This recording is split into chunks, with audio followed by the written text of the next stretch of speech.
حضرت جنید بغدادی یہ تو حضور غوث اعظم کے بھی پیر ہیں نا، یہ تو حضرت داتا علی اجویری کے بھی پیر ہیں۔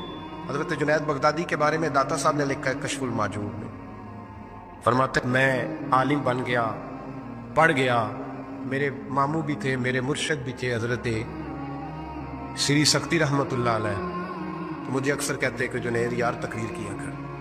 میں کہتا ہوں حضور ابھی میں نیک نہیں، ابھی میں خود ٹھیک نہیں۔ میرے پیر بھائی بھی مجھے کہتے ہیں کہ حضرت کی بھی خواہش ہے تو ہمارا بھی دل کرتا ہے، لگتا ہے کہ آپ کی گفتگو کی برکت سے اللہ بڑے لوگوں کو ہدایت عطا فرمائے گا، آپ وسیلہ بنیں گے تو بات کیا کریں۔ کہتے میں ٹال دیتا، میرے نصیب دیکھو ایک دن میں اپنے گھر میں سویا ہوا تھا تو اچانک بغداد کی ساری گلیوں نے مہکنا شروع کر دیا۔ فرماتے اچانک ٹھنڈی خوشبوئیں پھیل گئیں، میرے نصیب دیکھو کہ مجھے مصطفیٰ کریم کا دیدار نصیب ہو گیا۔ خواب میری وچ آیا ماہی تے میں گل وچ پا لیا باواں تے ڈر دی ماری اکھ بھی نہ کھولاں کتے پھر بچھڑ نہ جاواں۔ کہتے ہیں حضور تشریف لائے تو مصطفیٰ نے بڑا ہی نوازا، محبوب نے بڑا ہی نوازا۔ کاش آپ کو لذت آئے اس بات کی، حضور نے اللہ اکبر بڑا ہی نوازا۔ کہتے ہیں محبوب جانے لگے تو ہلکا سا جملہ، میٹھی سی بات، ایک جملہ بڑا میٹھا سا، جاتے دفعہ فرمانے لگے جنید تقریر کیا کر یار، تقریر کیا کر۔ داتا صاحب لکھتے ہیں، داتا صاحب فرماتے ہیں کہ حضرت جنید بغدادی کہتے ہیں عرض کی حضور اب تو ضرور کروں گا، اب تو روز کروں گا، کھول کے کروں۔ فرماتے ہیں میں جب اٹھا نا فجر کی اذان ہوئی، وضو کیا، سنتیں پڑھی تو دل میں چور آ گیا۔ میرے دل میں خیال آیا کہ پیر صاحب نے تو کبھی نہیں بتایا کہ انہیں دیدار ہوا ہے، تو مجھے تو ہوا ہے نا۔ پیر صاحب نے، بہت سارے لوگ پیر صاحب سے خود سیانے ہوتے ہیں نا، ان کو خود نور نظر آتا ہے روز خواب میں، بہت سارے جلوے خود بیان کر لیتے ہیں۔ تو کہتے ہیں میرے دل میں خیال آیا کہ پیر صاحب نے تو کبھی نہیں بتایا تو مجھے تو ہوا ہے۔ کسی درویش نے ایک شعر کہا تھا پر بڑے مسئلے اس نے حل کیے، وہ کہنے لگا جڑے محرم راز حقیقت دے او راز حقیقت کھول دے نہیں، اوہ جنہ ویکھیا نہیں او کرن گلاں، جنہ ویکھ لیا او تے بول دے ہی نہیں، جنہ ویکھ لیا او ان سے بولا جاتا بھی نہیں، بولا جاتا بھی نہیں۔ کہتے میں سنتے گھر پڑی تو خرامہ خرامہ چلا تو دل میں چور تھا، بانج فقیروں کسے نہیں ماریا، اے ہوئی چور اندر دا۔ کہتے میں گیا حضرت کے پیچھے نماز پڑھی 7ویں صف میں تو اندر چور تھا کہ میرا تو درجہ اونچا چلا گیا ہے لیکن مجھے دیدار ہوا ہے۔ تو کہتے ہیں نماز حضرت نے خود پڑھائی تو نماز پڑھا کے کہنے لگے جنید آگے آ جا۔ فرماتے میں 3ری صف میں آ گیا تو کہنے لگے چل یار تھوڑا اور نیڑے آ جا۔ کہتے میں قریب جا کے نا پہلی صف میں بیٹھا تو کہنے لگے ادھر آ میرے ساتھ بیٹھ۔ کہتے میں ان کے ساتھ بیٹھ گیا، حضرت کے ساتھ، یہ بھی کسی نصیبوں والوں کو نصیب ہے نا۔ کہتے میں ساتھ بیٹھ گیا مرشد کے، تو شیخ تسبیح رول رہے تھے، ادھر دیکھنا میری طرف، تسبیح پھیر رہے ہیں، اور تسبیح پھیرتے پھیرتے نا اچانک آنکھ اٹھائی اور میری طرف دیکھ کے کہنے لگے اب تقریر کرو گے نا، جڑے محرم راز حقیقت دے، اب کرو گے نا تقریر۔ تو میرے اندر تو چور تھا، میں نے کہا جی اب کیا ہوا ہے؟ چور تھا نا کہ مجھے پتا ہے کسی کو پتہ ہی نہیں، اب کیا ہوا ہے؟ تو کہتے ہیں وہ چپ کر کے چند منٹ کے وقفے کے بعد پھر فرمانے لگے اب کرو گے نا تقریر۔ کہتے ہیں اندر چور بیٹھا تھا، میں نے کہا حضور ہوا کیا ہے بتائیں تو صحیح۔ کہتے ہیں انہوں نے تسبیح چھوڑی، جبہ سمیٹا اور چہرہ میری طرف پھیرا، اور میں نے ان کی آنکھوں میں جو روشنی آج دیکھی پہلے کبھی نہیں دیکھی تھی، لب و لہجے میں جو جلال آج دیکھا وہ کبھی نہیں دیکھا تھا۔ فرماتے حضرت بولے نظر تو وہ ظالم نظر ہے، اٹھے تو بیڑا ہی پار کر دے، گرے تو خانہ خراب کر دے۔ فرماتے میں نے حضرت کا جلال دیکھا اور میری طرف دیکھ کے فرمانے لگے جنید کل جو رات گزری ہے مجھے خواب میں اپنے رب کا دیدار ہوا تھا، تو مالک نے پوچھا کہ سری کوئی بات بتا، تو میں نے عرض کی مولا ایک کی مرید تیار کیا ہے وہ بھی تقریر نہیں کرتا، کبھی تیرے حبیب کا ادھر کا پھیرا ہو تو ذرا جنید کو اشارہ کر جائے تو چلو میرا بھی کام بن جائے گا، لوگوں کا بھی نفع ہوگا۔ کہتے ہیں حضرت جنید بغدادی کی میری چیخ نکلی، اللہ اکبر کہا تو میرے کپڑے پھٹ گئے، بغداد کی وہ مسجد ساری رونے لگی۔ کہتے میں قدموں میں گرا اور میں نے کہا محبوبہ مجھے معاف کر دے، مجھے تو آج پتہ چلا ہے کہ میرے اوپر مصطفیٰ بھی کرم فرمائے تو تیری دعاؤں کی برکت سے فرماتے۔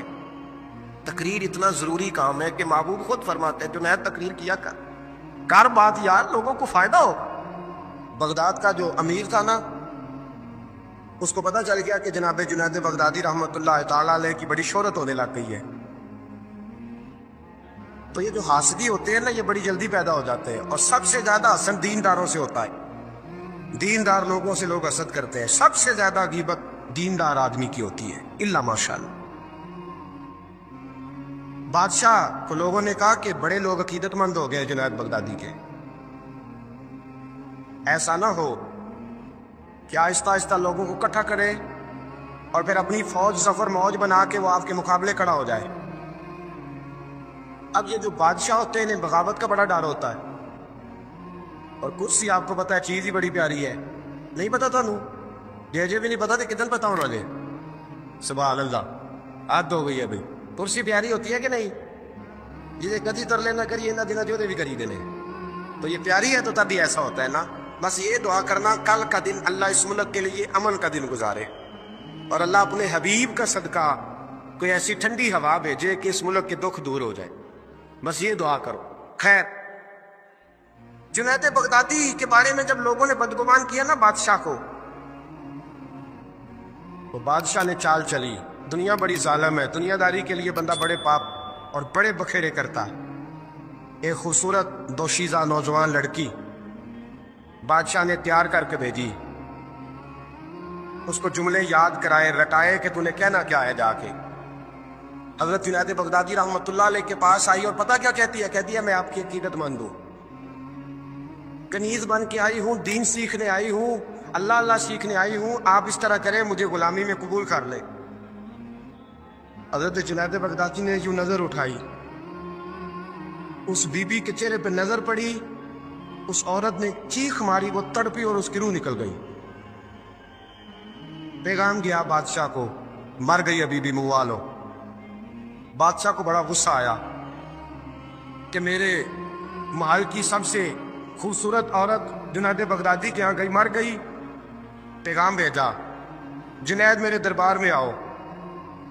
حضرت جنید بغدادی فرمانے لگے فقیر کا بادشاہوں سے تعلق ہی کوئی نہیں، میرا بادشاہوں سے تعلق، میں نے کیا لینے آنا؟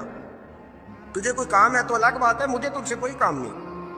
بادشاہ کو اور غصہ آیا، میرے پاس نہیں آیا، گھوڑے تیار کیے، لشکر بنایا، حضرت جنید بغدادی کے پاس پہنچ گیا۔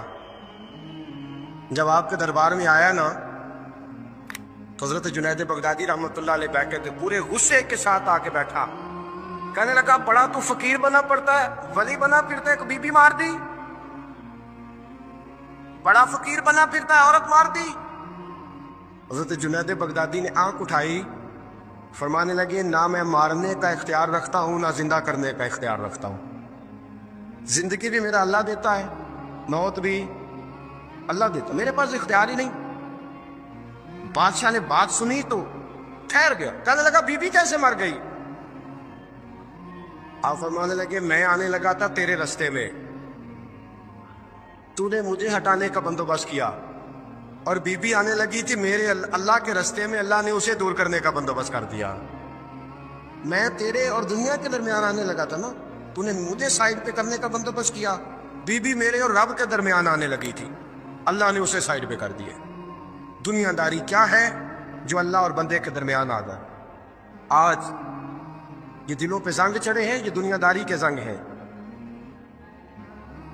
جب آپ کو اپنے پتہ کب اندازہ ہوگا آپ کو کہ دنیا آپ پہ چڑھ گئی ہے؟ جب اپنے سوا کوئی اچھا نہ لگے۔ پہلی بات جو ہمارے مشائخ نے لکھی ہے، جب سوائے اپنے کوئی اچھا نہ لگے تو پھر آپ دنیا دار ہیں۔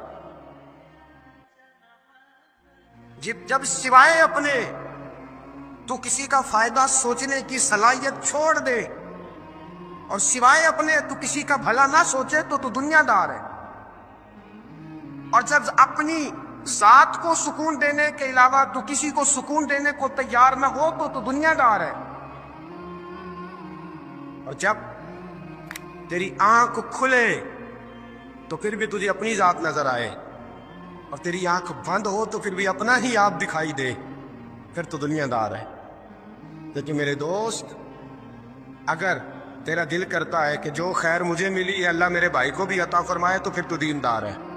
داتا گانی بخش علی اجویری رحمۃ اللہ تعالی علیہ آپ فرماتے ہیں کہ حضرت جنید بغدادی کا مرید تھا، 4 دن پیر صاحب کے پاس آیا تو بعد میں خود پیر بن گیا، خود پیر بن گیا۔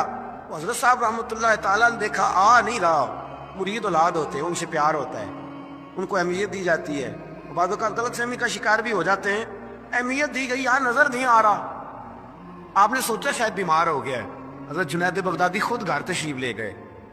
حضرت جنید بغدادی جن کا ولیوں میں اس طرح مقام ہے جس طرح حضرت جبریل امین کا فرشتوں میں مقام ہے، اتنا بڑا، چل کے گھر گئے اور جا کے کہا السلام علیکم. کہتا جی وعلیکم السلام. کہتا تو آتا کیوں نہیں؟ تو مجھے اب آپ کی ضرورت ہی نہیں، میں اب خود بڑا پرہیزگار ہوں، مجھے کیا ضرورت ہے میں کسی کو اپنا بڑا مانوں، میں خود بڑا پرہیزگار ہوں. فرمایا ہوا کیا؟ کہنے لگا جی رات جب میں سوتا ہوں تو 2 فرشتے آتے مجھے براق پہ بٹھاتے ہیں اور جنت کی سیر کراتے ہیں. براق پہ بٹھاتے ہیں اور اللہ اکبر جنت کی سیر کراتے ہیں. میرے ہاتھوں کے تراشے ہوئے مٹی کے صنم آج بت خانے میں بھگوان بنے بیٹھے ہیں. میرے ہاتھوں کے تراشے ہوئے مٹی کے صنم، دیکھو تو صحیح، آج بت خانے میں بھگوان بنے بیٹھے. اور رائے پوری کہنے لگے وہ پتھر جن کو سکھائی تھی قوتیں گویائی ہم نے، وہ جب بولنے لگے تو ہم پر ہی برس پڑے، بولنے لگے تو وہ ہم پر ہی برس پڑے. کہنے لگا جی اب تو میں اللہ خیر کرے بڑا اونچا اڑ رہا ہوں، آپ کبھی گئے جنت میں؟ آپ مسکرا پڑے.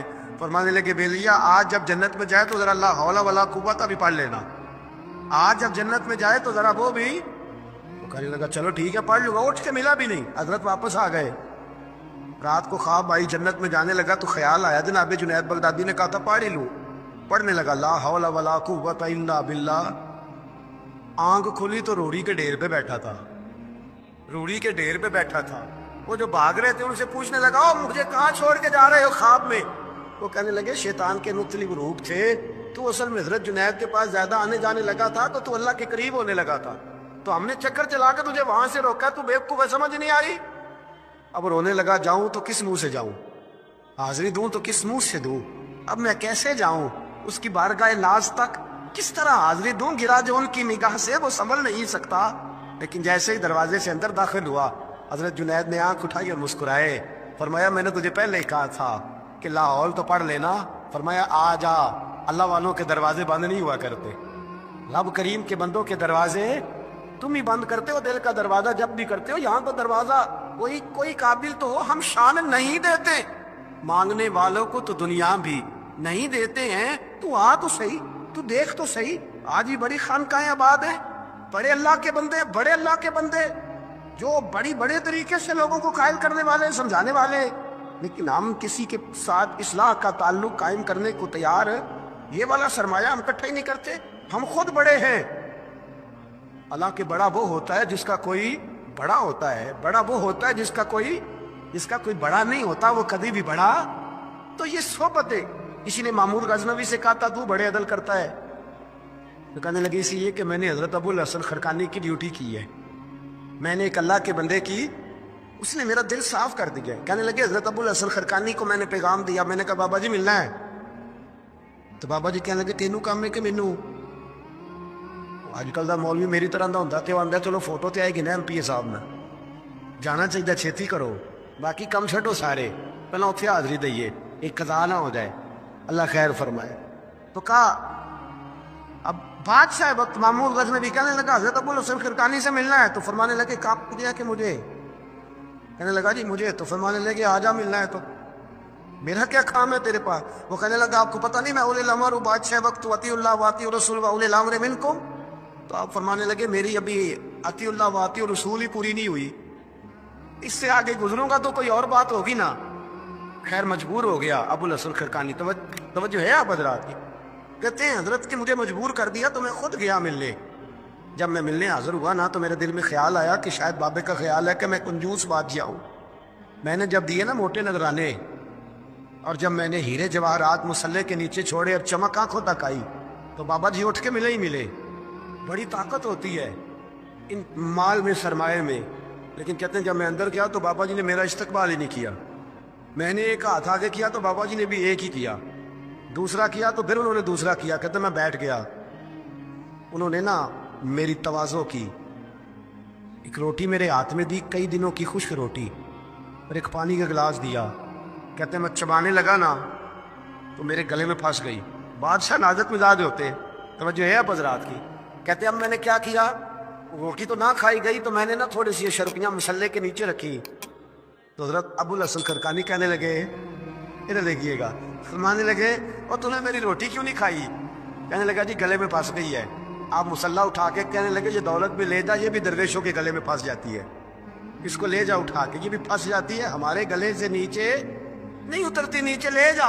وہ کہتا جب میں نے اٹھائی تو مجھے سمجھ آ گئی یہ وہ والا صوفی نہیں، یہ اللہ والا صوفی ہے، یہ رب رب کرنے والا صوفی ہے، اس کی نظر میری جیب پہ نہیں، اس کی نظر تو میرے دل پہ ہے۔ فرمانے لگے اب جب میرے دل کی صفائی ہو گئی نا، توجہ ہے اب حضرات کی، جب صفائی ہو گئی نا دل کی، میں نے کہا نہیں یہ اللہ والے، تو کہتے میں اٹھا تو حضرت ابو الحسن خرقانی بھی کھڑے ہو گئے اور مجھے باہر سواری تک چھوڑنے آئے۔ کہتے جب سواری تک آئے تو میں نے کہا کہ حضور آتی دفعہ تو کوئی پروٹوکول نہیں، اور ماننے لگے جب تو آیا تھا تو اللہ والوں کے بارے میں برا گمان لے کے آیا تھا، اور اب تو جا رہا ہے تو اللہ والوں کے بارے میں دل صاف کر کے جا رہا ہے، اب تیری عزت کرنا ضروری ہو گیا۔ میرے عزیز یاد رکھیے گا، یہ جو صحبت صلحاء ہے یہ ریگ مار کا کام کرتی ہے، یہ باطن کو روشن کرتی ہے، یہ نکھار پیدا کرتی ہے۔ لیکن جائے اللہ کے بندوں کے پاس، دیکھیں نا میں نے پہلے بھی کہا تھا، ایک دفعہ پھر بات دہراتا ہوں، میں نے اپنے حضرت سے ایک دفعہ کہا کچھ مریدوں کو پروٹوکول ملتا ہے اور کچھ بیچارے ایسے ہوتے ہیں جن کو جھڑکیاں ملتی ہیں، تو آپ فرمانے لگے پروٹوکول ان کو ملتا ہے جن کا ڈر ہو کہ کہیں بھاگ نہ جائیں، ان کو پروٹوکول، اور جن کا پتہ ہونا جتنے مرضی جوتے مارو میرا ہی ہے، اس نے کہیں جانا، ان کو ضرورت نہیں ہوتی پروٹوکول کی۔ ہم تو آستانوں پہ بھی جاتے ہیں کسی جگہ، ہاں ایک بات ضرور میں ضرور کہوں گا، خانقاہ پہ جائیے، اس خانقاہ پہ جہاں اللہ اور اس کے رسول کے دین کا درس دیا جاتا ہے، جہاں سونا مرشد سچا مرشد سے آگے بات نہیں جاتی، اور جہاں سوائے ایک ذات کی شخصیت پرستی کے کوئی اور نعرہ ہی نہیں لگتا، ہم ان خانقاہوں کے قائل ہیں۔ ہماری وہ خانقاہ ہیں جہاں رب رب کا ذکر ہوتا ہے، جہاں اللہ اللہ کے نعرے لگتے ہیں، جہاں رب کریم کو یاد کیا جاتا ہے، یہاں صوفی بیعت اپنی کرتا ہے لیکن وہ توجہ اللہ کریم کی طرف کراتا ہے، وہ سنت اور شریعت کی پابندی کراتا ہے، وہ لوگوں کو دین کا رستہ بتلاتا ہے۔ لوگ جاتے اس کے پاس ہیں لیکن رستہ انہیں مدینے والے محبوب کا بتایا جاتا۔ جس جگہ شریعت کی پاسداری، ہم تو کچی بات ہی نہیں کرتے، بالکل کوئی لہت و لالا نہیں، کچی بالکل نہیں، 100% نہیں، پابانگے تو حل کہتے ہیں، جو شریعت کا باغی ہے ہم اس کے باغی ہیں، ہم اس کے بولیے، ہم اس کے۔ میں نے ایک بندہ کہنے لگا پچھلی باری، کہتا جی ایک بابا ہے نیٹ تے، اے بابا اپنے آپ سجدے پہ کراندا ہے، تے میں کہ بابا انہاں نوں آکھو تسی رکھ لو، اساں دا کی کرنا ہے، کوئی ضروری ہے سانوں لینا جے بابا؟ اس طرح کے کئی بدتمیز ہیں، ہمارا ان سے کوئی تعلق، ہمارا ان سے کوئی رشتہ، ہمارا تو رشتہ ان لوگوں سے ہے جو اللہ اور اس کے رسول کی بات کرتے صلی اللہ ہو، جو قرآن کا پیغام دیتے ہیں، جو حدیث مصطفیٰ کھول کے اپنے مریدین کے آگے رکھتے ہیں، ہمارا تو ان لوگوں سے رشتہ ہے۔ اب کوئی جاہل آدمی کو جاہل بات کرے تو ہم اس کے ذمہ دار ہیں، ہماری کوئی ذمہ داری، اور ویسے بھی جب ہم کہہ نہیں رہے ہمارا بندہ ہے تو تم ہمارے کھاتے میں کیوں ڈالتے ہو؟ جیڑا بندہ بھی غلط کرے ساڑھے کھاتے ہی پہ جانا، جیڑا بھی غلط کرے، ہم بالکل قائل نہیں ہیں۔ میں نے ایک بہت بڑی اجتماع میں اعلان کیا تو پھر کہتا ہوں، آج جن درباروں پہ نشہ بکتا ہے ہم ان درباروں کو بند کرنے کے قائل ہیں۔ جس جگہ عیب ہوتا ہے ہم اس جگہ لوگوں کو قصداً منع کرتے ہیں جانے، قصداً کہتے ہیں بالکل نہ جاؤ، قطعاً نہ جاؤ، کوئی ضرورت۔ دربار مزار اللہ کے ذکر کی جگہ ہے، اور اگر وہاں اللہ کا ذکر نہیں ہوتا، کوئی بدتمیزی ہوتی ہے تو وہاں جانا درست ہے؟ عورتوں کا درباروں پہ جانا درست ہے؟ ہم قائل ہی نہیں ہیں، قطعی طور پہ قائل ہیں۔ عورت بڑی باپ پردہ جائے گی، اس صورت میں جائے گی جب گزارا ہی نہ ہو، کیا ضرورت ہے؟ بالکل ہم قائل نہیں ہیں ان چیزوں کے۔ ہم اہل تصوف ان لوگوں کو مانتے ہیں جو دین کی بات کرتے ہیں، دین کا، اور جسے بسم اللہ بھی سیدھی نہ پڑھنی آئے، رٹی رٹائی دعا مانگے۔ ہم تھوڑے خشک لوگ ہیں، ہم نہیں کرتے پیروی، ہم نہیں دستبوسی کرتے، دعا کر کے کھڑے ہو جاتے۔ سنو، وہ آپ نے حدیث سنی ہے نا کہ 70 صحابہ تھے اور ایک دودھ کا پیالہ تھا، تو حضور نے 70 کو پلایا تو 71ویں نمبر پر پیا۔ مصطفیٰ کریم نے فرمایا اگر میں اللہ کا رسول ہو کہ 70 غلاموں کا جھوٹا پیتا ہوں، تو بتا، تیرا یہ بخاری مسلم ہے۔ لیکن اب ہماری نفاست پسندیوں کے رنگ بھی نالے ہیں نا، انہیں روٹی کھا لی ہے، اور اکثر اگر آپ ناراض نہ ہو تو بات کرنی پڑتی ہے، جب سامنے آ جاتی ہے تو کرنی پڑتی ہے۔ امیر کا جھوٹا ہو تو پھر خیر ہے، اگر غریب کا ہو تو جی چل صاحب ٹوپی ہے دے دیو، تو یہ ماڑے دا ہاتھ لگ گیا کہ دھو کے لیا، یہ ظلم ہے، یہ زیادتی ہے۔ اس کا مطلب ہے نفاستیں بھی ہم دولتوں سے آئیں گی، دولت سے آئے گی، معاذ اللہ سن۔ بہرحال عنوان نہیں، حضرت جابر بن عبداللہ رضی اللہ تعالی عنہ، بخاری مسلم ہے، کہتے جب خندق کی جنگ ہو رہی تھی نا، غربت بڑی تھی، قحط بڑا تھا، صحابہ پریشان تھے، 2-2 3-3 پتھر پیٹ پہ باندھے ہوئے۔ میں حضور کو دیکھ کے گھر آیا تو زوجہ سے کہا بھلی مانت کچھ ہے کھانے کی؟ کہنے لگی تھوڑے سے جوں ہیں. تو میں نے کہا پیسو گی تو کتنی روٹیاں بنے گی؟ کہنے لگی 2-3. 4 بن جائیں گی. کہنے لگے سالن. تو زوجہ کہنے لگی اگر وہ بکری کا بچہ ذبح کرو تو 3-4 بندوں کا سالن بھی بن جائے گا. کہتے میں نے اسے ذبح کیا, بیوی سے کہا تو جاؤ پیس. کہتے میں نبی کریم کی بارگاہ میں حاضر ہوں صلی اللہ علیہ وسلم, حضور کی خدمت میں. زوجہ کہنے لگی کان میں کہنا حضور کی, سارے نہ آئے. جس طرح لیڈروں کے کھانے اندر ہوتے ہیں علیحدہ, اور جو نعرے لگا رہے ہوتے ہیں نا سویر سے انہیں ڈبہ ملتا ہے, لیکن وہ پھر بھی نعرے لگاتے ہی رہتے ہیں. مجھ پہ الزام لگنے لگا ہے کہ آپ سیاست دانوں کو ہر جمعے میں رگڑا دیتے ہیں. تو میں کہ انہوں نے صحیح کر چھوڑو, پھر اسی مڑ جانے ہیں. انہوں کو سیاڑے ہو جائیں. یہ سیاڑے نہیں ہو رہے, ہمیں بات کرنے کی بھی اجازت نہیں. شعر کہہ دیتا ہوں کہ ہم آہ بھی کرتے ہیں تو ہو جاتے ہیں بدنام, وہ قتل بھی کرتے تو چرچا نہیں ہوتا. انہوں نے کدی پوچھا جائے سامنے آنکھیں تھے چپ رہو. لیکن بھائی یہ اس ممبر کا تقاضا ہے, میرے امام اعظم کا فتویٰ ہے, جو عالمی حالات سے باخبر نہ ہو وہ جمعے کا خطبہ نہ دے. وہ جو رٹی رٹائی باتیں ہم سے نہیں ہوتی, اس لیے کہ جلال بادشاہی ہو یا جمہوری تماشا ہو, جدا ہو دین سیاست سے تو رہ جاتی ہے چنگیزی. حق بات انشاءاللہ ہو رہی ہے اور ہوتی رہے گی. وہ بات صاف ستھری ہے. اگر کوئی بات ایسی ہوگی تو وہ بات, اگر غوث پاک اپنے خطبہ جمعہ کے اندر کہہ سکتے ہیں کہ میں ظالموں کو حکمران نہیں بننے دوں گا, تو ہم تو ان کے نوکر ہیں نا. پھر ہم قادری کیسے ہوئے اگر غوث پاک کے طریقے پہ عمل ہی نہ کریں تو. اس لیے مہربانی کرے ہمیں کوئی شخص ایسا مشورہ نہ دے, بلکہ کئی دفعہ ظلم ہوتا ہے, جب کوئی مشورہ دیتا ہے تو اور تیز ہونے دل کرتا ہے.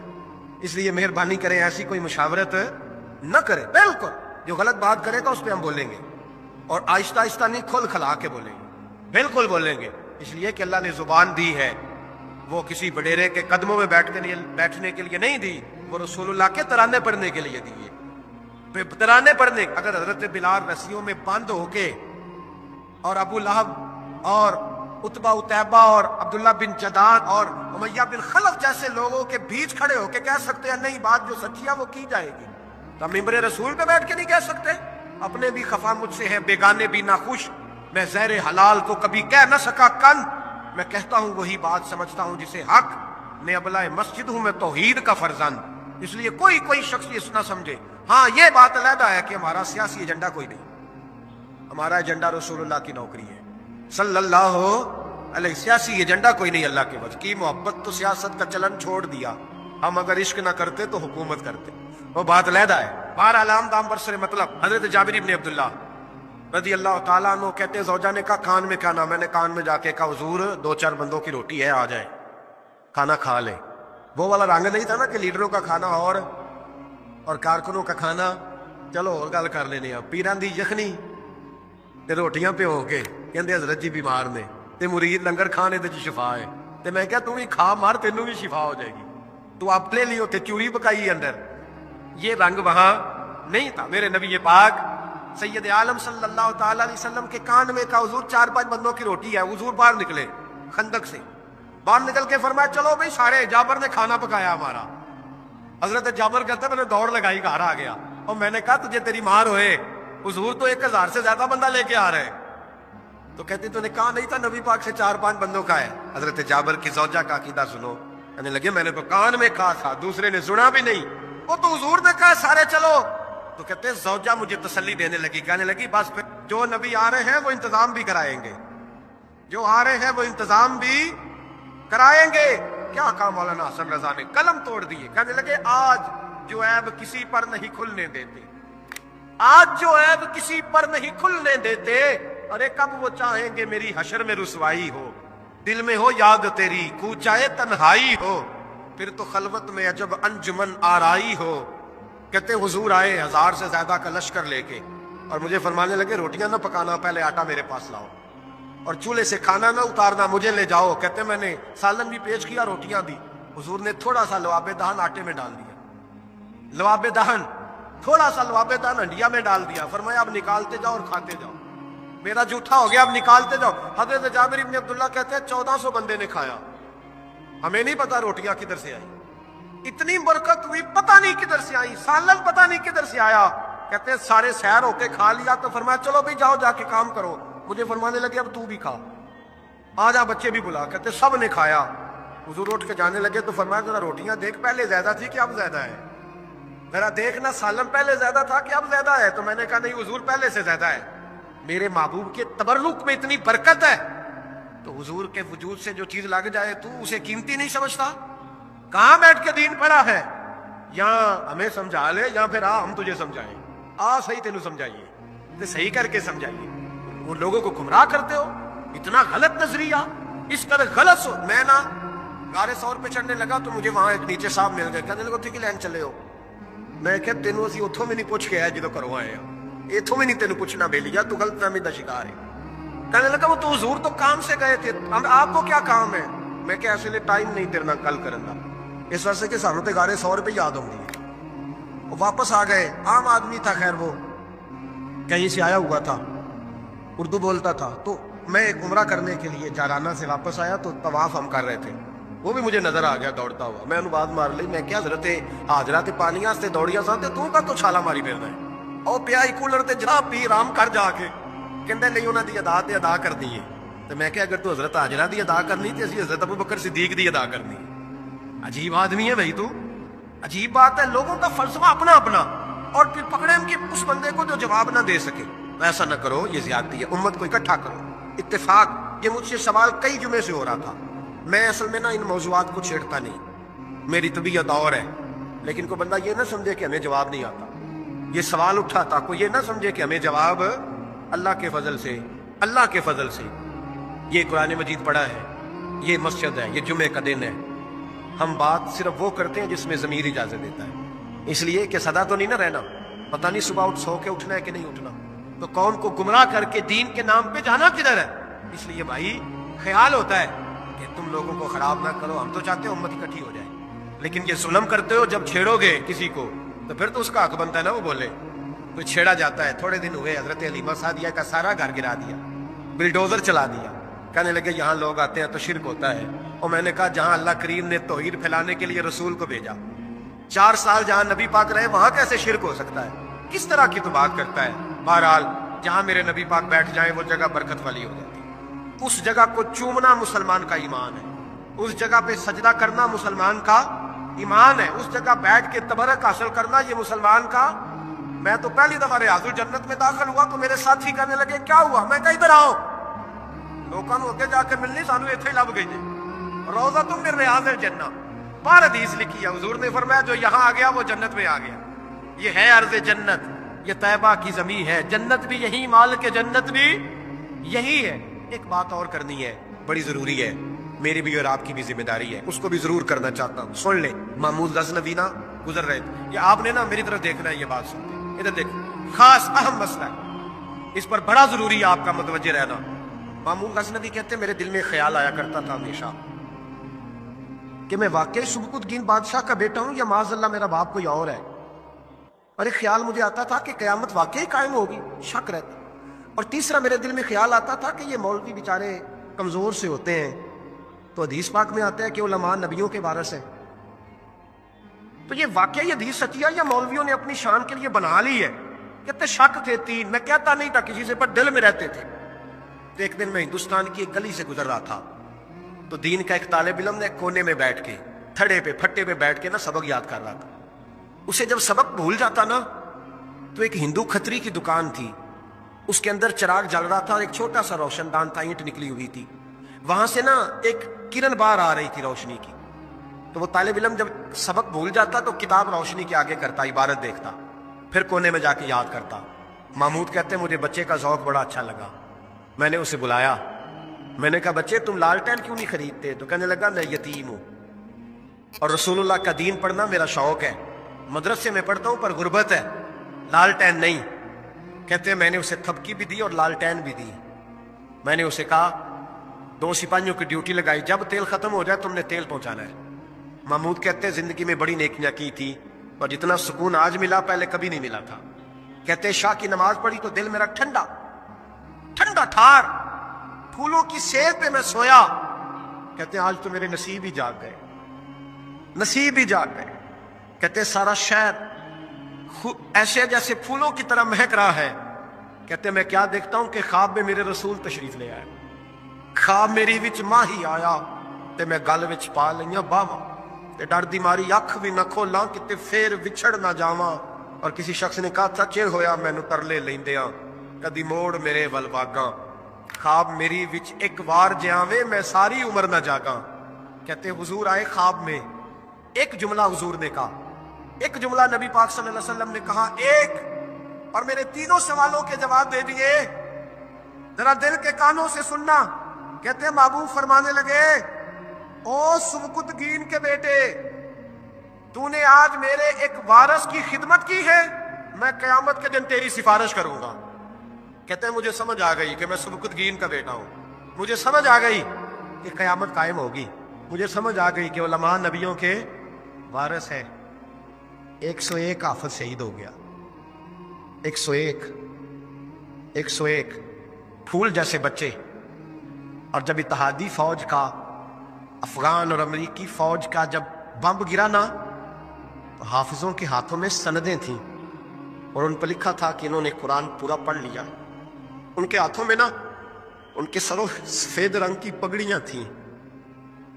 خبر یہ تھی کہ یہ آج رسول اللہ کے دین کے قرآن کے حافظ ہو گئے.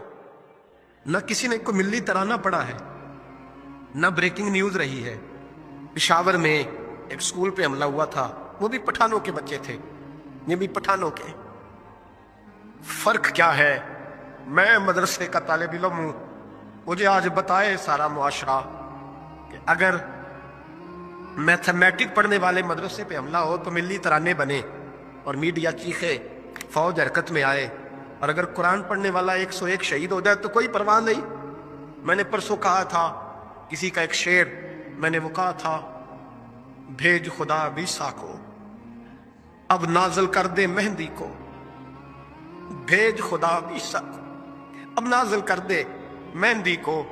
آ دیکھ دجال آزاد ہوئے اور پھولوں کے کیا حال ہوئے. کوئی نہیں بولا. 17 جنازے کشمیر کے ایک دن اٹھے, 17. امریکہ کا کتا بھی مر جائے تو اسلامی ملکوں کے وزیر اعظم پہنچ جاتے ہیں کہ وہ کہیں دہشت گردوں نے تو نہیں مار دیا. مجھے کو بتائے تو صحیح, کشمیری دہشت گرد ہے, افغانستان والے دہشت گرد ہیں, سب سے بڑا دہشت گرد وہ ہے جس نے قرآن پڑھنے والوں پہ حملہ کیا ہے. اور مجھے شکوہ ہے اپنے میڈیا سے بھی, مجھے شکوہ ہے ان سب اداروں سے جو اس کو, ہم نے بڑا احتجاج کیا تھا, تڑپ کر بولے تھے ہم جب بچوں پہ حملہ ہوا. میری ریکارڈنگ آپ اٹھا کے دیکھیں, اتنی سخت تقریر شاید ہم نے کبھی نہ کی ہو. لیکن حافظ اگر کٹ جائیں تو کوئی پرواہ نہیں, حافظ اگر کٹ جائیں تو کوئی پرواہ نہیں. یہ بچے ہمارے پاس قرآن مجید یاد کرتے ہیں, ہم سے کوئی پوچھے ان کا درد کیا ہے, ہم سے کوئی پوچھے ان کی تکلیف کیا ہے. وہ حافظ جتنے 4 سال لگا کے ایک ٹانگ پہ بیٹھ کے پورا قرآن یاد کیا, ایک ٹانگ پہ, اور جس دن اس کا مکمل ہوا تم نے بمب سے اس کی بوٹیاں بکھیر دیں. امریکہ ٹوٹنے والا ہے, لیکن ہمیں اس کے ٹوٹنے سے زیادہ افسوس نہیں, ہمیں ان پہ زیادہ افسوس ہے جو ظالم اس کے اتحادی بنے ہوئے ہیں, جو مسلمان کہلا کے اس کے اتحادی بنے ہوئے ہیں. تم نے رسول اللہ کو منہ دکھانا ہے. یاد رکھنا یہ طالب علم میرے نبی کے دین کے وارث ہیں. حضور نے فرمایا ہے 70 آدمی ساری رات کھڑے رہ کے عبادت کریں, ایک کالی نشاب پڑھ کے سوئے, فجر کے وقت اٹھے, پھر بھی اللہ رسول کی نظر میں عالم کی زیادہ قدر ہے. امریکہ کو خدشہ ہے علماء سے, وہ ڈرتا ہے رسول اللہ کا نام لینے والوں سے, لیکن ہم انہیں بتائیں گے میں نے تہیہ کیا ہے, میں ایک چھوٹا آدمی اوپر میں نے تہیہ کیا ہے ذاتی طور پر کہ اگر ہم 40 بچوں کو قرآن مجید یاد کراتے تھے تو اب ہم 100 بچوں کو کرائیں گے. جو 100 کو کراتا تھا اب 200 کو کرائے گا انشاءاللہ تعالیٰ. ان ایک بچوں کی شہادت کے عوض ہم سینکڑوں بچوں کو قرآن مجید یاد کرائیں گے, اور تمہیں بتائیں گے یہ مصطفیٰ کا دین ہے. اسلام کی فطرت میں قدرت نے لچک دی ہے, اتنا ہی یہ ابھرے گا جتنا کہ دبا دو گے. یہ مدارس پہلے بھی حکومتیں نہیں چلاتی, یہ رسول اللہ کے نوکر چلاتے ہیں. اس پر تھوڑا غور تو کرنا. حضرت جناب سیدنا فاروق اعظم رضی اللہ تعالیٰ, حضرت عمر فاروق کے صاحبزادے کی ملاقات ہو گئی حضرت عبداللہ بن سلام رضی اللہ تعالیٰ عنہ سے. یہ تورات بھی جانتے تھے, پھر قرآن مجید کا علم بھی انہوں نے حاصل کیا, مسلمان ہوئے, بہت بڑے عالم صحابی تھے. تو حضرت عمر فاروق کے بیٹے سے فرمانے لگے تو کفل جہنم کا بیٹا ہے. وہ دوڑے گئے اپنے ابا جی کے پاس شکایت لے کے کہ ابا جی وہ تو آپ کو دوزخ کے دروازے کا تالا کہہ رہے ہیں جناب عبداللہ بن سلام. تو سیدنا عمر نے مسکرانا شروع کر دیا, فرمایا اسے کیا لکھ کے دے, اسے کہہ دو لکھ کے دے دے. وہ کہنے لگے عجیب بات ہے، آپ وہ اتنی سخت بات کر رہے ہیں، آپ کہتے لکھ کے دے دو۔ فرمایا بیٹا تو بچہ ہے، تو سمجھا ہی نہیں، میں بھی مصطفیٰ کی بارگاہ میں بیٹھنے والا ہوں، وہ بھی رسول اللہ کی بارگاہ میں بیٹھنے والے۔ وہ کوئی بڑی بات کر گئے، تو نہیں سمجھا، جا لکھوا کے لا۔ وہ واپس آئے، کہنے لگے عمر کہتے لکھ دو، تو حضرت سیدنا عبداللہ ابن سلام کہنے لگے چل میں تیرے ابا کے سامنے بیٹھ کے لکھ کے دیتا ہوں۔ وہ آئے، سیدنا عبداللہ ابن سلام رضی اللہ تعالیٰ لکھا کہ میں نے خود مصطفیٰ کریم سے سنا ہے کہ عمر جہنم کے دروازے کا تالا ہے، لکھ دو۔ انہوں نے لکھ کے دیا تو صاحبزادے کہنے لگے ابا جی، چاچا جی، مجھے بھی ذرا بتا دو اس کا معنی کیا ہے۔ تو حضرت عبداللہ ابن سلام کہنے لگے بیٹے اس کا مطلب یہ ہے کہ جب تک عمر دنیا میں رہے گا جہنم کو تالا لگا رہے گا، یہ لوگوں کو گناہ نہیں کرنے دے گا، یہ آڑ بن جائے گا، یہ جانے نہیں دے گا لوگوں کو دوزخ میں، دروازہ بند رہے گا جب تک۔ اتنا بڑا شخص جو گناہ کرنے ہی نہ دے، جس کے بارے میں نبی پاک فرمائے کہ میرا عمر جس گلی سے گزرے شیطان رستہ ہی بدل جاتا ہے، وہی عمر فاروق رضی اللہ تعالیٰ، وہی عمر فاروق رضی اللہ تعالیٰ۔ انہی جناب عمر فاروق کا حال یہ ہے کہ وہ آخری عمر مبارک ہے، گھر کے اندر بیٹھے ہیں تو پھوٹ پھوٹ کے رونا شروع کر دیا، تڑپ کے روئے، تڑپ۔ زوجہ کہنے لگی بیٹے سے کہ پتہ کرو تمہارے باپ کو کوئی مسئلہ تو نہیں، تکلیف تو نہیں، طبیب کا بندوبست کرو۔ شہزادے اٹھے، ابا جی کیا بات؟ کہا بیٹا کوئی بات نہیں، اماں کو بلاؤ۔ والدہ بھی آ گئی، جناب عمر کی زوجہ بیٹھ گئی، کیا بات ہے، کیوں رو رہے ہیں؟ فرمانے لگے آج مسجد سے نکلا تھا تو میرے مصطفیٰ کے صحابہ مجھے نیک کہہ رہے تھے۔ تو کہا جناب یہ رونے والی بات ہے، خوش ہونے والی؟ آپ فرمانے لگے نہیں، ایک خیال نے مجھے ستا دیا ہے کہ باہر تو میں ٹھیک رہا ہوں، پتہ نہیں تمہارے حق میں بھی اچھا رہا ہوں کہ نہیں۔ زوجہ سے کہنے لگے پتہ نہیں تیرے بھی حقوق ادا ہوئے کہ نہیں، تیری وجہ سے نہ الجھ جاؤ، بیٹے کی وجہ سے نہ الجھ جاؤ۔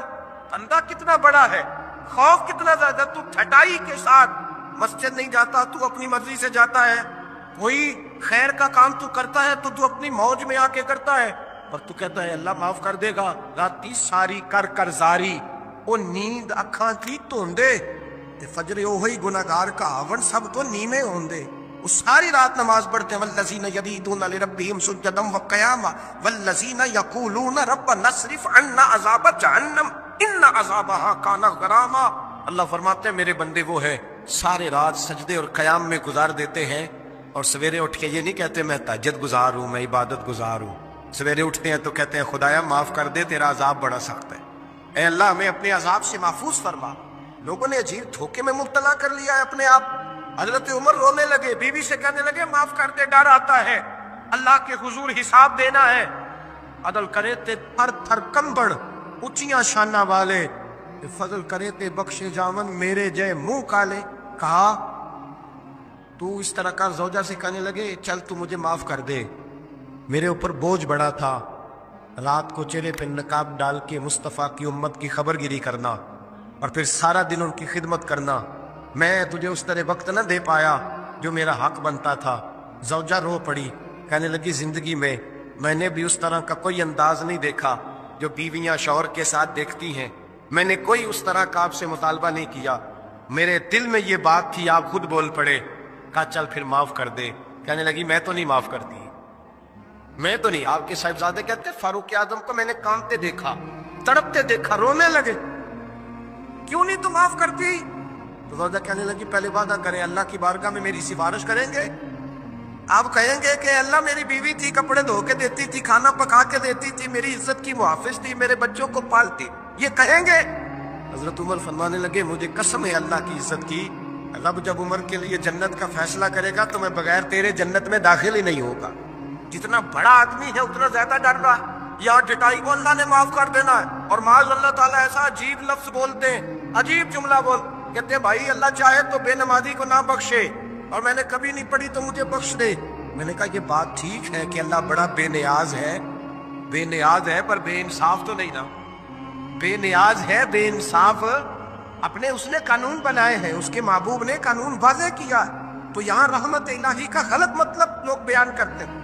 رحمت الہی کا مطلب تو یہ تھا کہ تو ساری نیکی کر، ساری پرہیزگاری کر، رحمت کا وہ معنی دیکھ جو تیرے رسول نے بیان کیا ہے۔ میرے مصطفیٰ نے ساری زندگی گزار دی اللہ کو راضی کرنے میں۔ حضرت عائشہ صدیقہ فرماتی ہیں آخر میں مصطفیٰ فرماتے کیا ہے، کہتے عائشہ مجھے بھی میرا عمل جنت میں نہیں لے کے جائے گا، میں بھی خدا کے فضل سے ہی جنت میں جاؤں۔ یہ امید رحمت الہی، ایک مطلب تو یہ۔ پھر کچھ لوگ کہتے ہیں حضور ہماری سفارش کریں گے، نبی پاک ہماری، بولیے جاگ رہے ہیں آپ لوگ؟ حضور ہماری، ہاں وہ اللہ خیر کرے، ہم ذرا خشک لوگ ہیں نا تو کئی دفعہ خشک باتیں کرتے ہیں. میں نے کہا تھا 2-4 دن پہلے بھی کہ نعت ہمارا ایمان ہے، پر نعت عمل کا درس دیتی ہے، بے عملی اور بد عملی کا درس نہیں دیتی. بد عملی کا درس نہیں دیتی کہ نعت کھا اٹھ کر کے کہے کہ بس چھٹی، میں عشاء کی نماز پڑھ کے آیا ہوں اور فجر پتہ نہیں میں کب پڑھوں گا، اور جو میرے منہ میں آئے گا میں کہہ دوں گا الا ماشاء، بس نعت پڑھوں گا تو سفارش ہو جائے گی. اور خدا کے بندے، جس بندے سے انسان نے سفارش کرانی ہوتی ہے اس سے اس کا کوئی تعلق بھی تو ہونا چاہیے نا، کوئی رشتہ بھی تو ہونا چاہیے نا. کیا نبی پاک کی غلامی صرف یہ ہے کہ حضور کے نعرے لگا دیے جائیں؟ کہ غلامی مصطفیٰ صرف اتنی ہے کہ جب بندہ محفل میں آئے تو واہ واہ سبحان اللہ الحمدللہ یا رسول اللہ معاملہ ختم ہو گیا؟ جتنا کوئی غلام زیادہ ہے اتنی اس کی فرما برداری بھی زیادہ ہونی چاہیے. غلام کو تو چاہیے ایک ایک ادا پر مر مٹے، اس کا تو گزارا ہی نہیں ہوتا اپنے محبوب کی ادا کے بغیر. تو شفاعت مصطفیٰ کی امید رکھتا ہے اور حضور کی سنت پر عمل نہیں کرتا. وہ جنہوں نے زندگیاں گوا دی، لگا دی رسول اللہ کے دین کی نوکری میں،